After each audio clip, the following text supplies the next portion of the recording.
আর যখন আমাদের বাংলাদেশ স্বাধীন হয়েছে তখন বিরোধীরা শুধু না কি করেছিল অল্পবয়স্কদের রান্নার নাম মুরব্বী থেকে শুনবেন। আমার মুখে আমি কোনো খারাপ কথা বলতে চাই না, আপনারা সবাই জানেন, সবাই বুঝবেন। এত সত্য আমাদের মরণবন্ধু ফজল করিম সাহেব উনি কিন্তু কখনো আমাদের সঙ্গে মেশান নাই, কখনো না। এবং ওদিন আমাদের সভাপতি সাহেব ছিলেন, ওই বলে বলছিলেন যে বাবাজানের প্রধান আসলে ভুল করেছে, বাবাজানের প্রধান আসলে ভুল করেছে, কিন্তু উনি তার ভুল করছিলেন না। উনি কিন্তু আমাদেরকে সবাইকে নিয়ে মাসলা করে আমাদেরকে বলতে হবে, আমিও আমি যত ভুক্ত হয়ে থাকি ইসলামী আন্দোলনে আমার একটা অবস্থান আছে, আমি সেখানকার উপদেষ্টা। উপদেশের সময় পরামর্শ ভুক্তের সময় আমার আপনারা উপস্থিত থাকেন, আমি আমার পরামর্শ করতে দিই। তখন আমিও ওনার কথায় একটা কথা উনি যখন বলছিলেন যে আমাদের যার যার নীতি তার তার কাছে থাকবে, আমরা জামাত ইসলামের নীতির সাথে মিশবো না, ওই ইবাদতের নীতির সাথে মিশবো না, চরমনার যে নীতি সেই নীতির সাথে আমরা থাকবো। আমরা তো প্রথমত তিনি প্রতিষ্ঠানের পরেই না আমরা আসলাম ইসলামী আন্দোলনে, তাহলে আমাদের দুটোর সাথে সম্পৃক্ততা আছে। আর কোন দলের কি সম্পৃক্ততা আছে?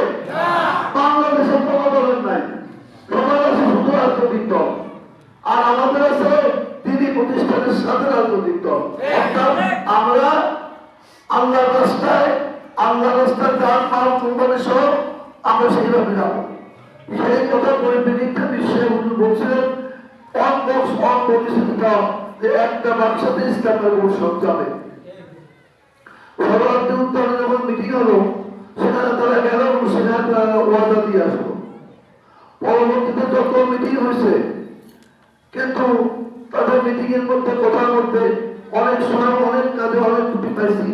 আমি শুধু করতে পারছি, আমি শুধু শেয়ার করে বলেছি, আমাদের না আগে আমি শেয়ার করে বলেছি। কিন্তু আমাদের বিশ্বাস সুন্দর সরল মানুষ, অত্যন্ত সুন্দর সরল মানুষ, আপনারা আমার কি মনে করেন আমি জানি না, ওই কিন্তু অত্যন্ত সুন্দর সরল মানুষ, উনি তাদেরকে বিশ্বাস করেছেন। কিন্তু আমাদের না আগে বিশ্বাস করে বিশ্বাস করেন নাই। এদিকে আমাদের সবসময় বলেছেন একদম সাহেব দেখেন আমার রাত্রে ঘুম হয় না, একটা মিটিং এ উনি বলতেছিলেন যে আমার ঘরোয়া মিটিং এ যে আমার রাত্রে ঘুম হয় না, কেন কি জানেন? যে আমাদের দলের ভবিষ্যৎ নিয়ে আমরা যাচ্ছি যে আমাদের ইসলামের সঙ্গে মিশলাম, এই ইলেকশনের শীতকাল লোভে এটা আমাদের লোভে বলতে হবে, এতে যদি আমাদের কতখানি না হয়ে যায় তা আল্লাহ সাথে কেউ জানে না, যদি আল্লাহ রক্ষা না করে তা আমাদের কোনো রক্ষা নেই, আমার কিন্তু রাত্রে ঘুম হয় না। আমি এই কথাটা তো উনি বলছেন আরো কয়েক মাস আগে, অর্থাৎ ওনার এত দূরদর্শিতা, এটা ভাবতে পারেন না যে আমাদের নায়কের সিনিয়র নায়ক আমি সাহেবের কত দূরদর্শিতা এবং কত বিচক্ষণতা। এরকম অনেক তোলাই গেল, যার পরে তারা নিজেরাই ডিক্লেয়ার দিয়ে বললো যে তারা 200 সিট থাকবে, আমরা 100 সিট রাখবো, আমরা রাখবো, আমরা নিব না। কিন্তু এটা তো কেউ কাছ থেকে নেয় না, তো তাকে মনোনয়ন দিতে হবে আর আমার কিসের হতে হবে, আমরা তো তাদেরকে মনোনয়ন নাই। আচ্ছা, তারাই বললো যে আমরা যখন 200 ইসলাম আন্দোলন হবে 100, পরবর্তীতে আস্তে আস্তে ষোলোতে মাত্র 16, এরপরে আবার অনেক জটিল সিদ্ধান্ত আমরা শেষ করতে বলে অনেক সময় বাগেরহাটে আসতে পারে না, বিদায় অনেকে আপনারা আমার উপর রাগ করছেন, তুমি বাগেরহাটে আসতে আসতে কাজ করতে না, আমার তো কেন্দ্রে প্রচুর কাজ করতে হয়, প্রচুর। এবং আমাদের ভয় আমার সাথে রাখে বা আমার কথাও অনেক কথা তারা শোনেন। তো সেইখানে শেষ করতে যে এমন অবস্থা হলো দেখা যাবে না, বিশ্বের মতো লোককে টাইম দিয়ে যাওয়ার পরে উনি হাসপাতালে ভর্তি হয়েছেন, উনি ওনাকে এখন দেখা যাবে না।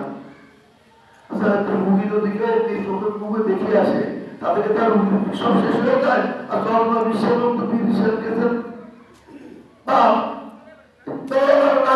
সময় থেকে গেল সন্ধ্যা 8টার সময় বলে এসছেন, সকালে দেখা যাবে না, সময় দেখা গেল সে সম্মেলন করতেছে।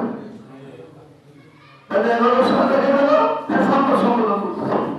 তাহলে আমাদের জন্য কখনো অপদস্থ করলো নায়ক বিশ্বাস করছিলেন, ছিলেন নায়ক বিশ্বাস করছিলেন যে আমি জীবনে কারোর কাছে হাত মত করি নাই, হাত ধরে করি নাই, মাথা মতো করি নাই। আমি হাত ধরে 5-7-10 মিনিট হাত ধরে রেখেছি যে ওর ভাঙ্গেন না, ওর খুঁজে ভাঙ্গেন না, খুঁজে ভাঙ্গেন না, কিন্তু আমার কথার কোনো অন্য মাত্রা করে নাই। এইভাবে নায়কের মতো লোক ঘুরে থাকবে আর তাদের একজন সহসভাপতি তার সাথে দেখা করবে, 1.5 ঘন্টা বসে রেখেছে, 1.5 ঘন্টা বসে রেখে 0.5 মিনিট করে বলছে। এর তখন আর কি হতে পারে? এরপরে আসবে এরকম বহু ঘটনা আছে, সেগুলো সব বলা যায় না, কিন্তু কিছু না বললে আপনারা বলবেন না যে কি কারণটা ঘটলো। জগন্নাথ বিশ্বের এত ঠুঙ্গ লোক না, তিনি যতটুকু ভাবে সহ্য করার উনি সহ্য করছেন এবং উনি কথা বলতে বলতে আহ্বান করে দেওয়া কেটে দিচ্ছেন। যদি আপনাদের দেশে উপস্থিত থাকতেন আপনাদের করতে সহ্য করা সভাপতি সাহেব ছিলেন, উনি দেখছেন যে করতে সহ্য করা যায় না, বলতে বলতে যেভাবে কাকাতে দিচ্ছেন তার কত কথাই তো তারা বলতে পারেন নাই, কত কথা তিনি বলতে পারেন নাই।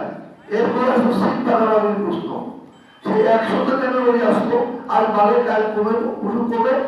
এরপরে যখন লাস্ট একদিন সেখানে কথা হলো যদি আমাদেরকে দেখা যাবে, আমাদেরকে আমরা দেখালাম, দেখায় আমরা ঠিক চিহ্ন দিলাম যে এইগুলো আমাদের এ, এইগুলো আমাদের বি, এইগুলো আমাদের সি, অঙ্কটাই করে সেটা আমাদের দিতেই হবে। ওনাদের খাতা দেখতেছিলেন, ওনার খাতা দেখাবেন না, ওই কেন ওনার সাবজেক্ট ওই সভাপতি সভা জিজ্ঞেস করে বলছেন যে সাবজেক্ট এটা দেখানো যাবে না, এটা দেখানো যাবে না। এবং তারা ভাগ করতে কেমন ভাবে করছে তাদের যে বাংলাদেশের মধ্যে একটা নাম করেছিলাম সেখানে হজরত খাজা কামরান রাদিয়াল্লাহু মাথা সেখানে সাহিত্যবন মসজিদ, সেখানে সুন্দরবন, এই মাঝের জেলায় একটা সিট দিল না। আমাদের নায়ক সাহেবের দেশে সেই সিট দিল, সেখানে আপনারা আমাদের দোকান করা দিল।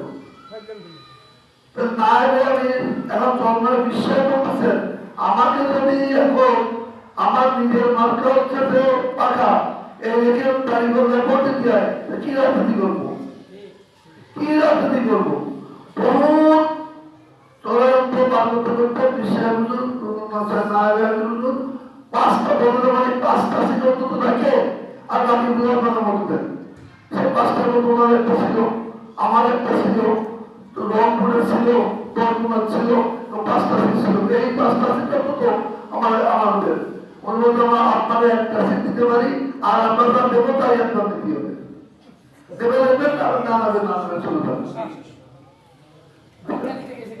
তো এই অবস্থার পরিপ্রেক্ষিতে আপনারা কি মনে করেন তাদের সঙ্গে মিলেমিশে থাকা যায়? আমাদের কোনো স্মৃতি চলবে না ইনশাআল্লাহ। খুব কম কষ্টে আমাদের দল এই সিদ্ধান্ত আপনাদের জন্য নেয় নাই, খুব কম কষ্টে নেয় নাই।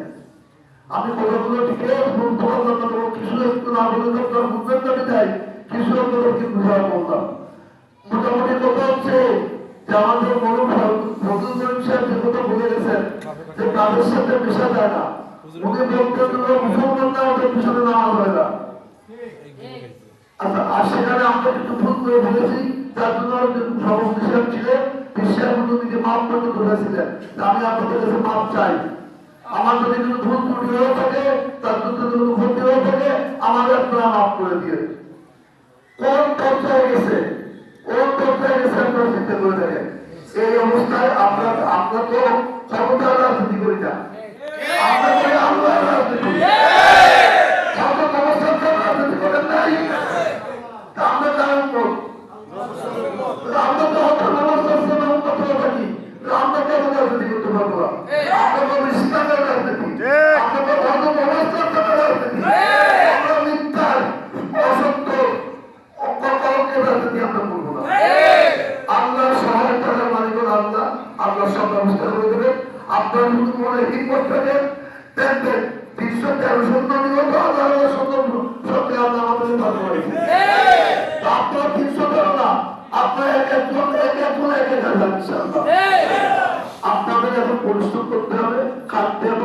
করতে হবে। আহ্বান সাহেব বলতেছেন, তারপর আমি সরকার কথা বলে দিলাম যে উনি সব বলবেন যে কিভাবে কি করবো হবে না হবে। আমাদের যে কমিটি করা হয়েছে, আমি সম্পূর্ণ দায়িত্ব আমি কমিটি বসে দিচ্ছি। কমিটি এবং 2 থানা এবং পৌরসভার সভাপতি সেক্রেটারি, এরপর তিনি যা করবেন আমি তাই আমার ব্যক্তিগত নির্বাচন সম্পর্কে